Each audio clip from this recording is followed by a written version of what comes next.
Okay, I'm going to call the Municipal Building Commission meeting of December 6, 2023 to order at 5:30 PM. And for the record, we have Terry DeSisto, Ed Stanton, Gail Clark, Jerry Freecott, Jay Allard, Peter Gagney, and myself, so we have a quorum. I understand that Jackie Romanicki may be joining us a little bit later. And at the risk of embarrassing Peter, the newest member. Hi, everyone. Hi. How long have you lived in Attleboro? 25 years. Okay. And what do you do when you're not at the Municipal Building Commission? I'm either home working on the house or at work. I work for a property management company. I'm the regional director of maintenance in Worcester. Great. Nice. Well, welcome aboard. Thank you. And, Jackie just walked in. oh, Jackie just walked in. She's not late by more than a minute. By more than a minute. So we have a full house, but except for Andrew. Yes. All right, moving along, the first order is the minutes that we just got. Everybody have a chance to look at them? Yes? Sure. Yes. Is there a motion? Move to approve. Second. Any discussion? All those in favor? Aye. Minutes are approved. As usual, we'll skip over the bills for now, and I see Anjanette's smiling face on the screen. So, hi, Anjanette. You're muted. You're muted. Muted. Ah, I had to switch screens there. okay. How are you all? Good. Good. Good. So you want to give us an update on the Willett Roof project? Sure. So I think Rich Gorham is going to join us in a little bit. So we are substantially complete at this point with the phase one of the roof project. And the work was completed last Friday.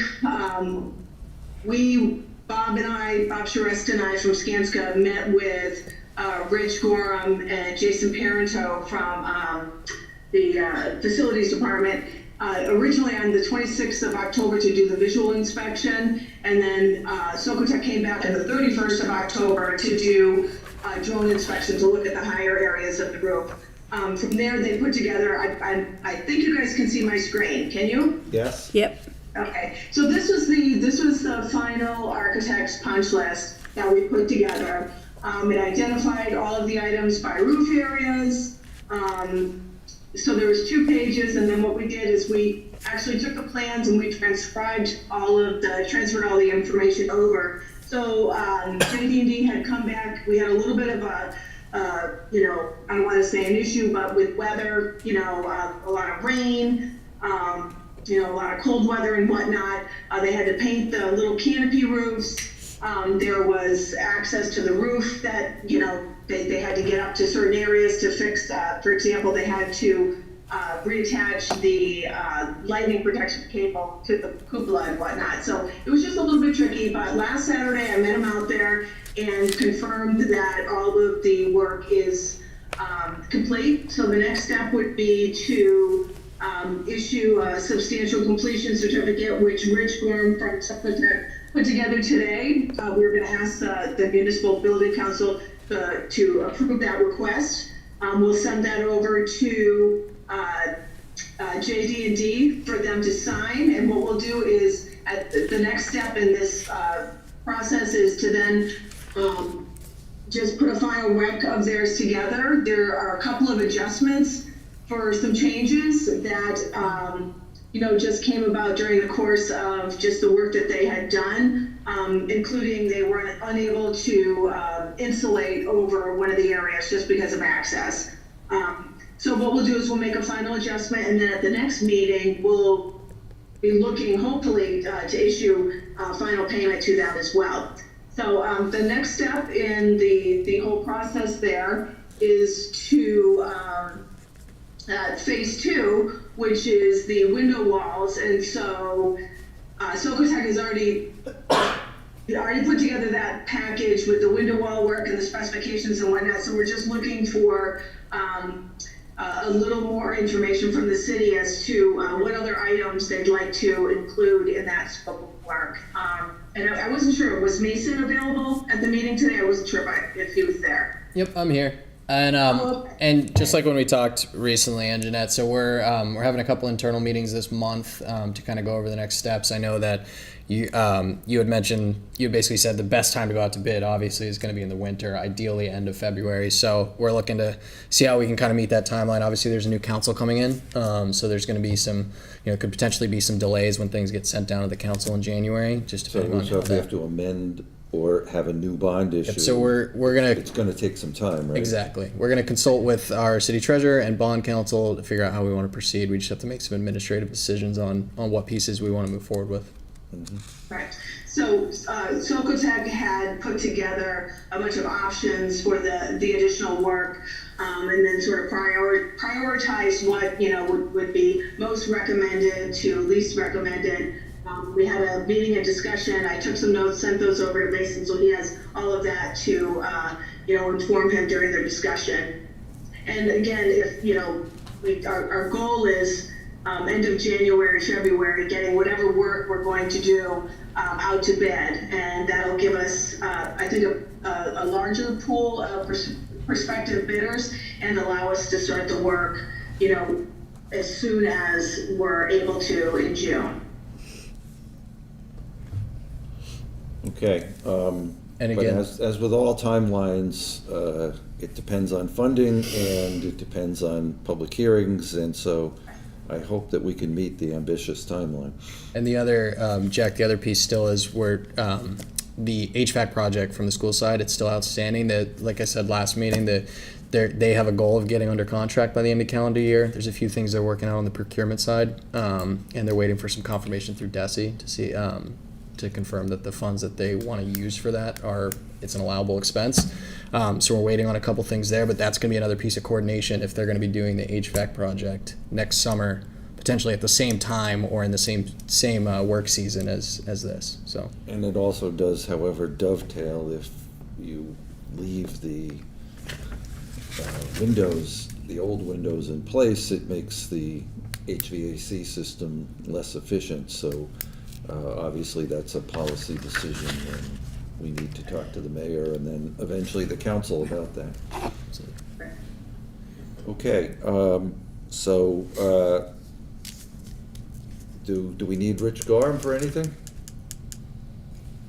I'm not sure he was available. He did text me earlier, send over an email earlier, and left me a voice message just talking about the substantial completion certificate and whatnot. So I think I would just ask for the council's permission to grant substantial completion to the subcontractor, so that we can get the final payments issued and whatnot, and get that portion of the contract closed out. Okay, and what date are we choosing, the 1st of December?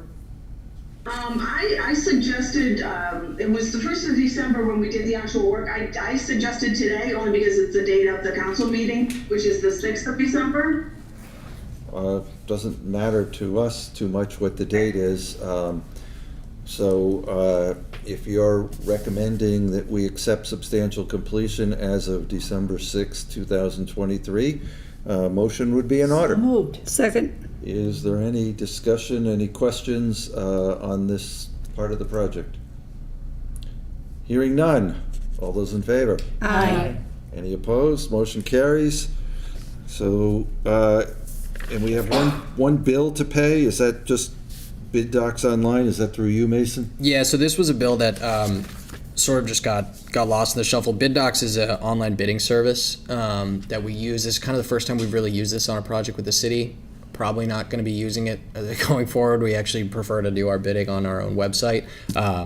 So this is just an outstanding payment, so we need the approval from the NBC to pay it. And you probably won't see Bid Docs. It's very unlikely to see that we'll be using Bid Docs in any of our other projects. As you might notice, we didn't use it for the police roof. Yeah. Okay, is there a motion to pay that bill? So moved. Second. Any discussion? All those in favor? Aye. Any opposed? Motion carries. All right, okay, anything else we need for you, Anjanette? I don't think so. Merry Christmas to everybody. Happy holidays. Okay, well, we will see you in 2 weeks on the 20th, won't we? Yes. We'll see you for the SBC, yes, true. Will you be remote or live? Oh, I'll be live. I may even bring cookies, I'm just saying. Sounds great. All right, thank you. Have a nice evening. You too. Bye. Is Mark Zawadzki? There he is. All right, let's move on to the police roof. Okay, good evening, Mr. Chairman and members of the Municipal Building Commission, not committee, as Anjanette said.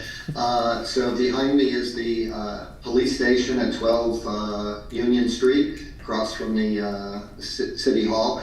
I'm pleased to report that the project that began in earnest in the field on Monday, the 27th of November, is weather tight and watertight. I'm bringing up on the screen our copies of our daily reports showing the start of the project with site mobilization on Monday the 27th, progressing through tear off of the existing during Tuesday at the upper and then lower roofs with the different work that occurred. And we are here on the 6th of December and day 8 of the project, and I can report that the roof is weather tight. In the rainstorms of this past weekend, I spoke to the chief.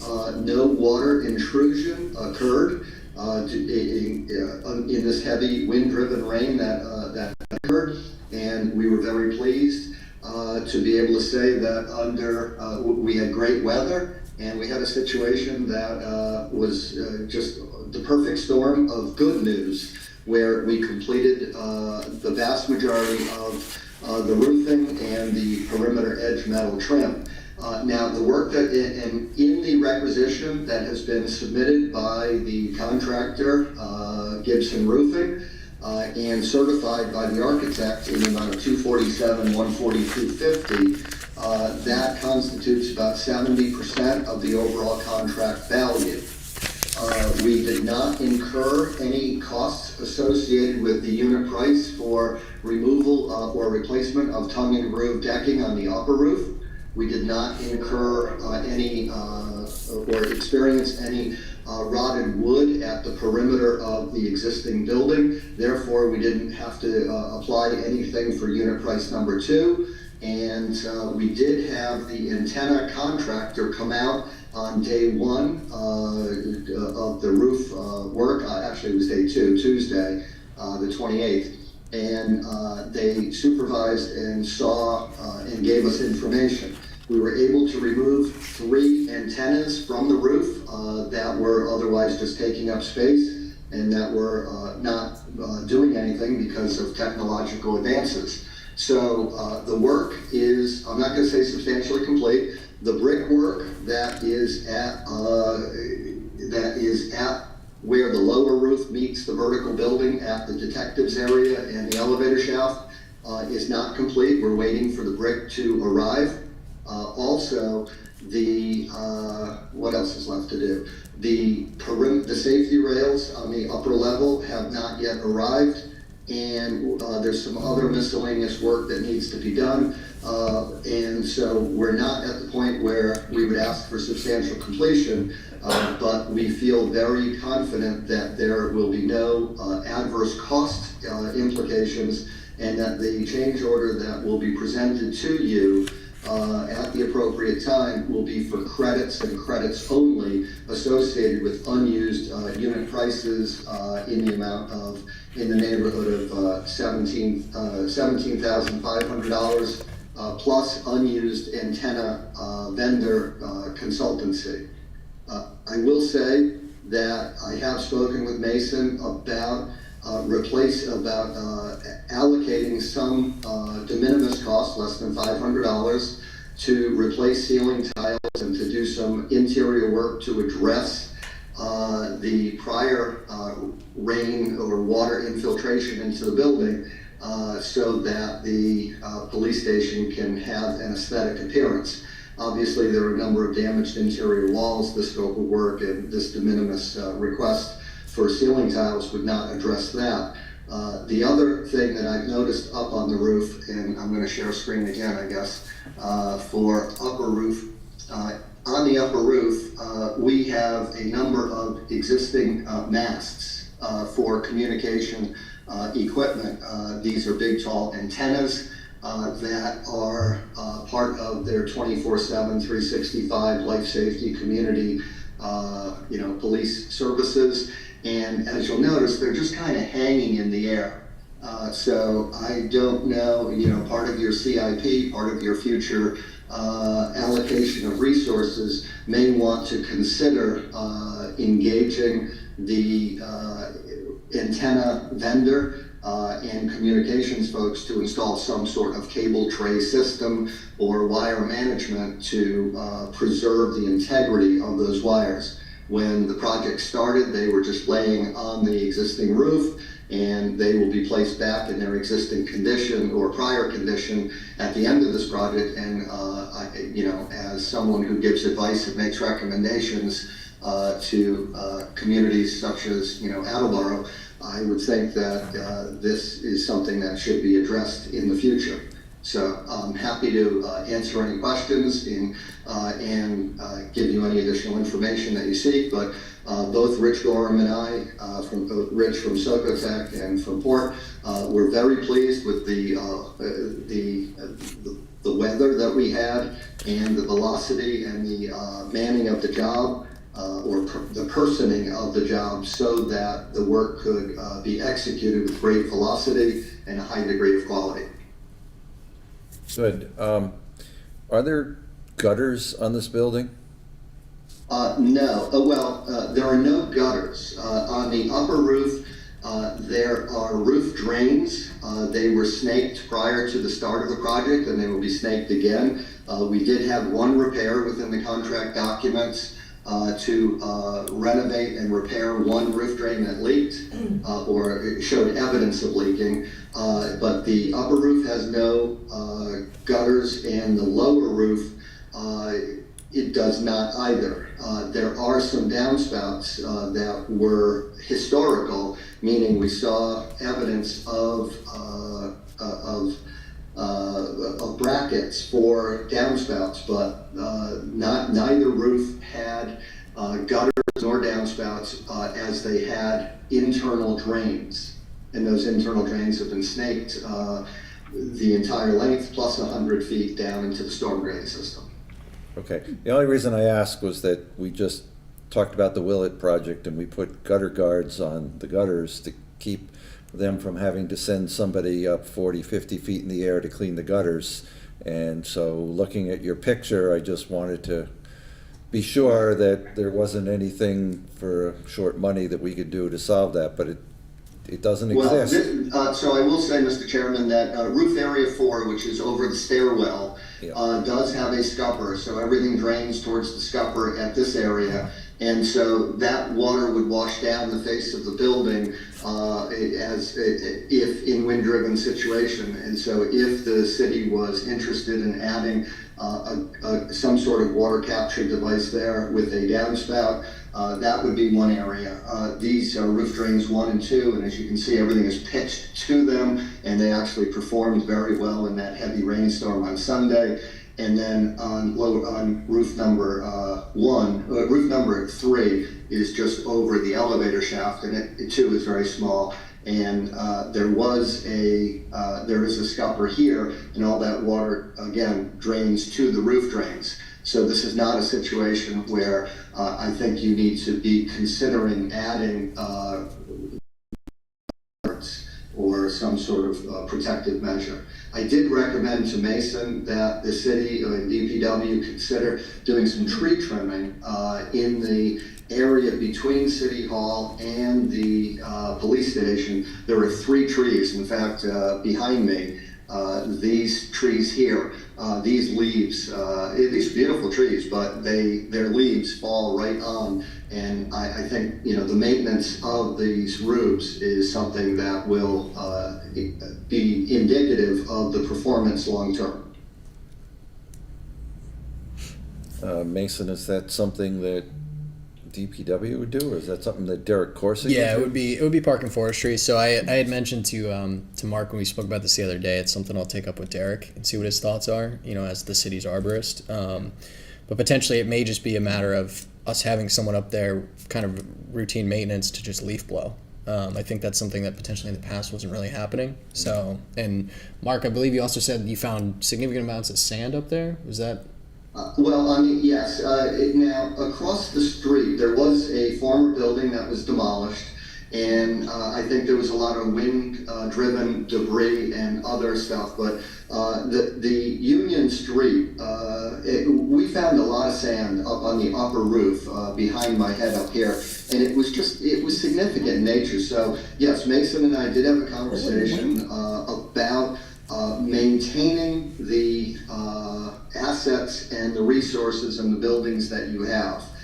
So I know you have a new CIP plan, and the city is highly professional in its approach. And I would just suggest to you that the maintenance of the buildings is not what you can see, but it's also what you have to go up and kind of look at all the 5 or 6 sides of the building, beneath the building, on top of the building, and the 4 sides. I know in the past we've talked about brick repointing and other things like that throughout the city. So, you've got a beautiful old lady here in a 1914 building with additions, and I know the city is looking forward to the future and how to repurpose this somewhere down the road. But maintaining your physical assets is something that is very difficult to do given budgetary parameters. So Mason, Bill McDonough is now in charge of the building maintenance throughout the city, correct? Yeah, so as the facilities manager, and this is, what I had kind of talked about with Richard and Mark the other day was, I'm not sure what the maintenance practice has been in the past for that roof. Obviously, there was probably it got to a point where it was so bad up there where it might not have been regularly maintained. But Bill in his new capacity is going to be the perfect contact point for this. I think that may have been even identified while we've had the building survey going on. So we'll connect with Derek and Bill and see what kind of strategies we can put in place. Whether it's going to be park and forestry staff, custodial staff, who we'll have up there to kind of maintain and ensure everything's all right. Thank you for the suggestions, Mark. You're welcome, and I do think that the partnership with the police department. That honestly, we came in, we disrupted their operations, we put up a crane, we had all sorts of trucking. I want to say the city, the police department, and everyone was extraordinarily cooperative and accommodative in our and in the contractor's site logistics plan. And I just want to recognize it was a true partnership that enabled a successful project thus far. And I look forward to the receipt of the brick and the replacement steel metal frame door that goes into the detectives area up on the roof to close this project out as quickly as we possibly can. The way I see this is there'll probably be a change order either late December or January that will be submitted to you, again, a credit for the unused unit prices and the remaining balance on the antenna vendor allowance. And then we'll be able to create a certificate of substantial completion through Socotec with a date to be determined and a recommendation to the commission, and then closing this project out hopefully in February. So our next meeting, regular meeting, is January 3rd. Would you expect that we would vote on substantial completion as of some prior date at that meeting?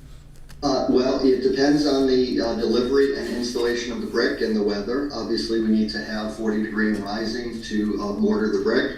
And right now, we're the invoice that you received at about what was the amount? The net amount less retainage was $247,142. That's about, I'm just going to spitball, about 70% of the $350,600 overall contract. So we're not at the point where we have, it depends on what definition of substantial completion we use. Beneficial use and occupancy is not the definition here. I'm looking at, 99% or so. I want to see the brick in, I want to see the door in, and if there's some, little punch list item or a warranty or a miscellaneous item, I would then be in support of issuing substantial completion. So I'm saying, hopefully between now and the next meeting, we can receive our brick, we can get the door, but it may happen in January, or it may actually have to be deferred until the spring, depending on the nature of the weather. So I'm just going to withhold comment based on the delivery of the material and the weather. So I want to make sure we get a quality installation and that the contractor complies with the specifications regarding installation at appropriate temperatures. Okay, so stay tuned is the bottom line. Any other questions from commission members? All right, then unless there's anything else that you have to tell us, Mark, I think we can go ahead and vote to, we got two bills. One is for Gibson Roof, as you said, $247, $142.50. And we also have a bill from Socotec for design, construction docks, bidding, and construction administration. Mason, is that appropriate to pay? Yes, and then there's actually the bill from Mark as well. And then Mark put a bill in, and we always like to pay you, Mark, because you do an excellent job. Thank you. I appreciate that. Jack, I do have a question on one of the bills. Go ahead. I don't know if this is for Mark or somebody else, but on the application from payment, I noticed the line for warranty at $1,100. Is that on the second page, line item 16? Is that an extended warranty? Is that? No, we definitely did not buy an extended warranty. It's from the manufacturer, John's Manville, for the roofing. We have a 20-year warranty on the material, and we have a labor warranty from Gibson Roofs. So what we do is we ask the contractor to break out the schedule of values to identify all the items associated with the scopes of work. And John's Manville needs to perform their final inspection and issue the warranty. So that is a separate line item that was generated by Gibson based on our review of the design of the schedule of values, meaning we met, we reviewed, and we gave feedback on what we wanted to see on the schedule of values, a breakdown, detail, and the warranty, because that is something that is sometimes a laggard. We wanted to understand and hold back money to make sure that we got it. Okay, thank you. And I apologize, Rich Gorham wanted to be here tonight, but he had a company function. They just moved into a new building, and there's all sorts of stuff going on for him. So he wanted to be here, but apologizes he couldn't be here, and asked that I acknowledge that. Okay, thank you. So any other discussion on those bills? Actually, there's a third bill then for a bill for port for $7,200? And that's in order to pay? Correct. Okay, so those three bills. Motion? Move to approve. Second. All those in favor? Aye. Any opposed? Motion carries for all three. All right, thank you, Mark. Well, you're welcome, and I apologize. I too want to say happy holidays, and I will not be at your next meeting, and I will not be bringing cookies. All right. We still like you. You're certainly welcome. You're certainly welcome. Okay, well, we'll see you at the next one. Thank you Okay, very very much. good. Happy holidays. All right, Thank you. and we always save the best for last. So the stars of the evening, Courtney and Matthew.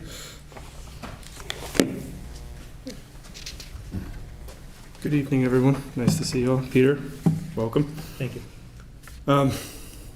Courtney asked me to come. I can provide just a general update. I know So there's been we're talking discussion. about, for the record, we're talking about the Attleboro Pawtucket Interconnect, correct? That is correct. Okay, and so we had an interesting memo from Courtney last time, and it raised more questions than it answered, and so we thought it would be better if we heard from you guys as to what's going on, where we are, and there seemed to be some requested changes and some things that may or may not have caused us to need an amendment to our minor site plan review. So Okay.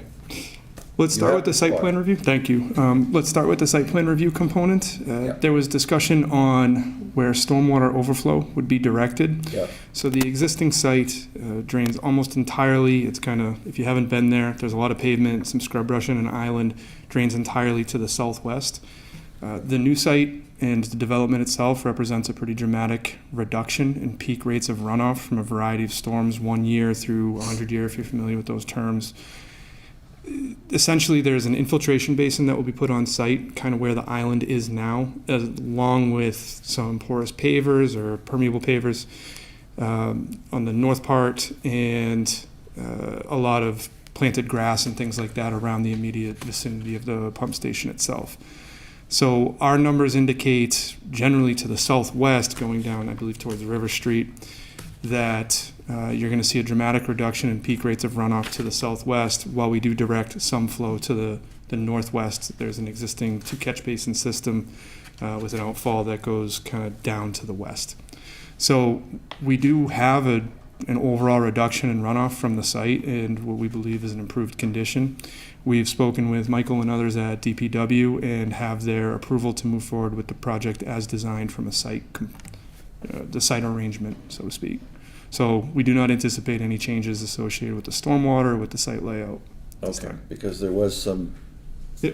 some language about overflows and other things, and then I think it also was what we were doing with water when we exercised the pumps. So a bit of a different equation, and I'm glad that you brought that up. We can talk about those two things separately.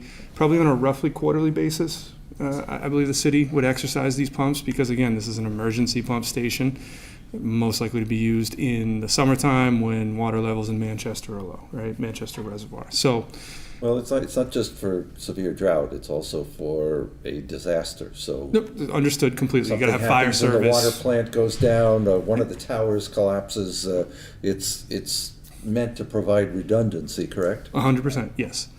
The most likely scenario, or the thing where we would actually be exercising these, or the city would be on a roughly quarterly basis. They can do this for a few minutes at a time, and certainly can do it when water levels in the infiltration basin are low, and we can work to direct that flow to the infiltration basin.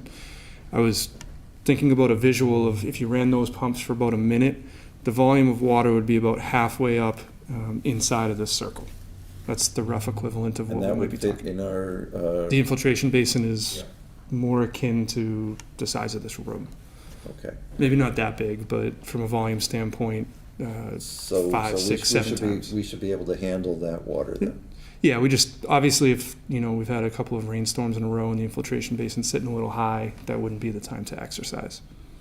And so we're not gonna actually, so are we gonna pay for that water, Courtney? So they can hear me, sorry. Yeah, it'll be quarterly, just small volumes. We have to do that. Again, it's an emergency source. We have to make sure the pumps work, the VFDs work, all the alarm testing works, automatic shutdowns, everything like that, and that the chemical pumps, if needed, actually work. Once a year, DEP is going to require us to put the water to the system. And that So we're that going was to my actually. first question, is when you quarterly exercise, you're not gonna send the water out into the system?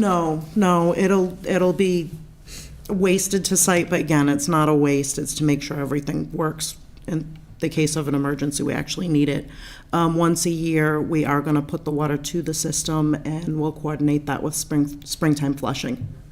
So it would be water that would be coming out of the hydrants anyway, but yes, we do have to pay for it. Okay. So that certainly answered a couple of big questions from last time. And where are we in terms of construction and ordering things and all the rest of that? I'm back. Things are going well. We actually received note today that thanks to expeditious review of certain long lead items, it's anticipated that the pump station will be on site. This is just what I was told today, nothing in writing, but May of next year, 2024. Now, that doesn't mean it'll be functional at that time. That's probably 3 to 4 months ahead of what we might have previously thought on schedule. Part of that is because lead times are getting better generally for metal items, electric items, etc. So we're generally doing well there. We're working through a few items that are not atypical for projects like this, things like this sat around for a while, so was everybody comfortable with the site plan? Are we good there, et cetera? But we remain on course, on schedule, et cetera. So things are going well. Getting those long lead items taken care of, the pumps, the fabrication of the pump station itself, the material, all that. That was our goal in all this, and we've achieved it to date. Certainly a long way to go. So just remind us, when would we actually expect the pump station to be operational? I was just reminding myself of that very fact. We had 600 calendar days in the contract, which would bring us to, I believe we had an August-ish start time on that. 65, 2 years. Theoretically, that would be April, May of 2025. But based on the feedback that we got today, we're certainly hopeful for something ahead of that schedule. Okay. Questions? I guess you did a great job. There's no questions. Always happy to help. This is where I report on the cookie situation. I'm just down in Seekonk. I can bring some by, but I don't think I'm going to see anybody until next month. So I hope everybody has a happy holidays. Matt, You too. can I ask one question? So you said pump on site May 2024. When do we actually anticipate like first piece of construction, actual like on the ground construction? At this point in time, there was some appetite to try to get that done before we got into the winter season with some of the what we call yard piping, but the site civil work. That is not likely to happen because there's a lot of concrete work associated with that, and you don't want to be doing that under 40 degrees. You heard earlier on the mortar. So most likely they'll do a real mobilization about April next year. It could be March, could be April. I think that contractor, Waterline Construction, is eager to get out here. They have work up in North Attleboro, and I think they want to move from that job to this next spring. So, Good. Thank you. thank you. Good to see everybody. Thank you. Want to talk to us a little bit about PFAS and anything that's going on there? I sure can. We have a few things going on with PFAS. The contract for construction of the temporary treatment facility has been awarded to BISCO. We had a pre-construction meeting with BISCO late in November. We also have a pre-construction site visit tomorrow with the contractor and department staff and Tater and Howard. They're expecting submittals to start being submitted to the engineer in the next couple of weeks. And so far, we're still on track for next summer. This is dependent on lead time of mainly the prefab steel building and the PFAS vessels, but still on track. Regarding the permanent plant, we received the final draft of the siting study in late November. The proposed site for the permanent treatment plant will be, for those of you that are familiar with the site, up to the west of Blake's Dam and Blake's Pond. We looked at some other sites. The first site that was looked at was where the plant itself is situated now. There's a couple problems with it. It's completely surrounded. It's almost on like a little peninsula between wetlands. The temporary treatment facility for the PFAS is going to be on that same site as well as the existing plant. The plant really needs to be operational. I mean, we've had some droughty summers and things like that. And then there's also with what we're going to need to put up there for treatment, actually fitting it, whether or not that existing plant was there. It's just a way too tight a fit. We also looked up to the east of the filter beds. This site could have worked. Would have been a strange layout, avoiding wetlands, vernal pools. It would also put us basically butting right up on the street to residential neighbors in a rural neighborhood. So not the best idea. The site that was chosen, there's not really any conflict with wetlands. We already have access up there to get to the other side of the dam. There's plenty of room, and it's not even really visible from the street. The neighbors aren't going to see us. They're not going to hear us operating the plant and coming in and out at night. The final pilot report from Pilot Study Phase 2 is in revisions right now. We expect it in early February. And again, this isn't just for PFAS, it's also for manganese and THM precursor removal. So what we're basically looking at is carbon filters, green sand filtration, and basically a coagulant addition. It's going to end up a smaller scale version of what we have at West Street. So it will eventually be a permanent plant. Pilot study, again, expected early February, and then it goes to DEP and we wait approval. Council voted to approve funding for the design of the permanent plant. That's actually sitting uptown right now, waiting for the contract and purchase order to come back. The city has, it's not a full application, it's a notification of interest, Mason, I'm sorry, I can't remember, for the SRF. I can't remember. Yeah, I don't think it's full approval yet, right? Yeah, basically where it says we're going to be applying, looking for funding for the PFAS portion of the plant. We should, From the state revolving fund, is that? yes, yep. And that's at a favorable interest rate, correct? It has the potential that for the PFAS portion of the plant, it could be 0% and principal very forgiveness. Yeah.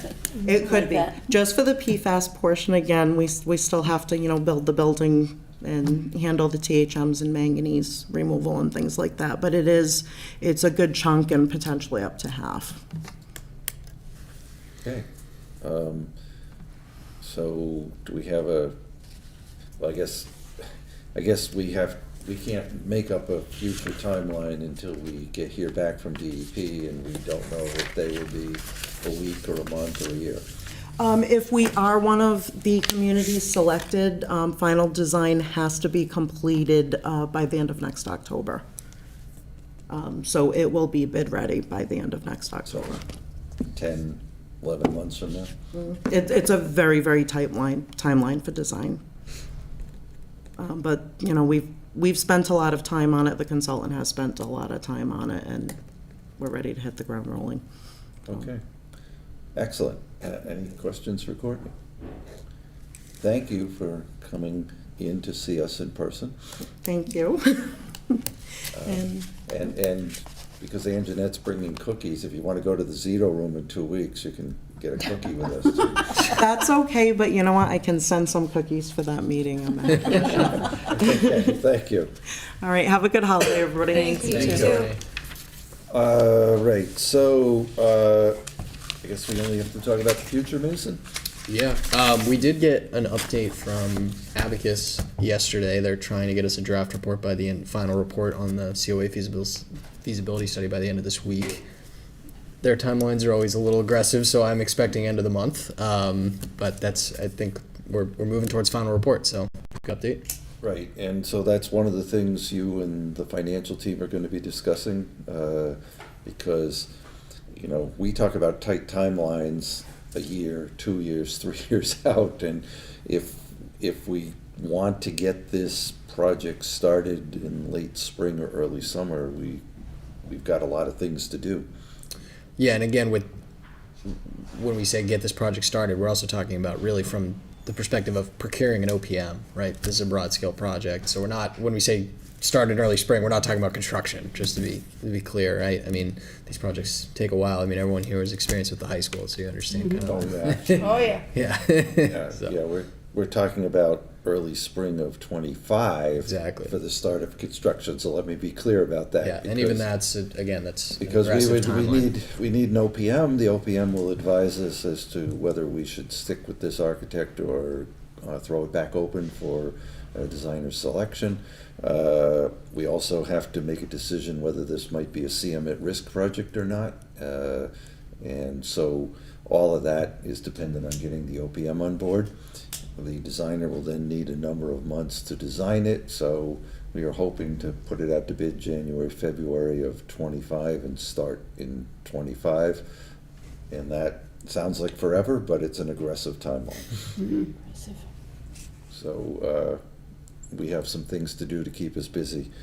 So 2 weeks from tonight, you may not realize it, but you're now a member of the school building committee as well as the municipal building commission. And so you can find your way to the Zito room at Attleboro High School, because 2 weeks from tonight is the school building committee meeting at 5:30. We expect that to be over by 6:15. At 6:15, we have scheduled KBA to come in and give us their update on the police, fire, public safety building feasibility study, because we'd like to wrap that up whenever we can. So we'll have a double header on the 20th, 5:30 for school building, 6:15 for municipal building commission. And then January 3rd is our next regular meeting. And so that is, I think, all that we need to cover tonight.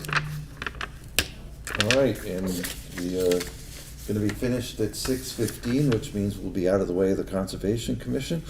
And so we will have accomplished our mission for the evening. Move to adjourn? Second. All those in favor? Aye. We are adjourned.